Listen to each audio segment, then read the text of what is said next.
കേരളത്തിലെ മുല്ലപ്പെരിയാർ ഡാമുമായി ബന്ധപ്പെട്ട വിഷയത്തിൽ ചിന്നിച്ചിതറി കിടന്നിരുന്ന ഒട്ടനവധി സംഘടനകളുടെ ഒരു ഏകോപന സമിതിയാണ് മുല്ലപ്പെരിയാർ ഏകോപന സമിതി.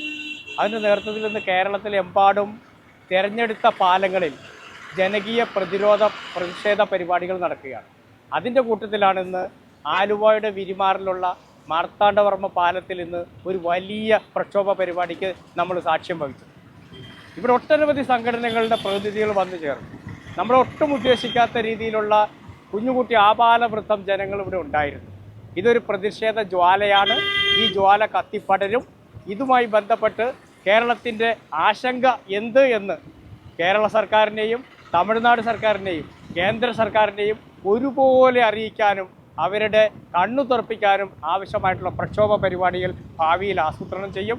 അതിന് ഇവിടുത്തെ ജനങ്ങൾ ഒറ്റക്കെട്ടായിട്ട് ഈ പ്രതിരോധ പരിപാടിയിൽ അണിനിരക്കും എന്ന് മാത്രമാണ് ഏകോപന സമിതിയുടെ ജനറൽ കൺവീനർ എന്നുള്ള നിലയ്ക്ക് എനിക്ക് പറയുവാൻ. പ്രക്ഷോഭ പരിപാടിയുടെ ഭാഗമായിട്ടൊരു തനതായ പരിപാടി ഇന്ന് ആലുവയിലുണ്ടായിരുന്നു. പല പ്രദേശങ്ങളിലും ഇതുപോലെ നടക്കുന്നുണ്ട്. അതിൻ്റെ കൂട്ടത്തിലാണ് ശ്രീ വിനോദ് ചാക്യാർ വേഷത്തിൽ തന്നെ ഇന്ന് പെരുമ്പാവൂർ മുതൽ ആലുവ വരെ കാൽനട ജാഥയായിട്ട് നടന്ന് ആലുവ മാർത്താണ്ഡവർമ്മ പാലത്തിൽ നടന്ന പ്രതിരോധ പരിപാടിയിൽ പങ്കെടുക്കുകയാണ്. അദ്ദേഹത്തിന് ഒരു പ്രത്യേക നന്ദി കൂടി ഈ അവസരത്തിൽ രേഖപ്പെടുത്തിക്കൊണ്ട് നിർത്തുന്നു. നന്ദി, നമസ്കാരം.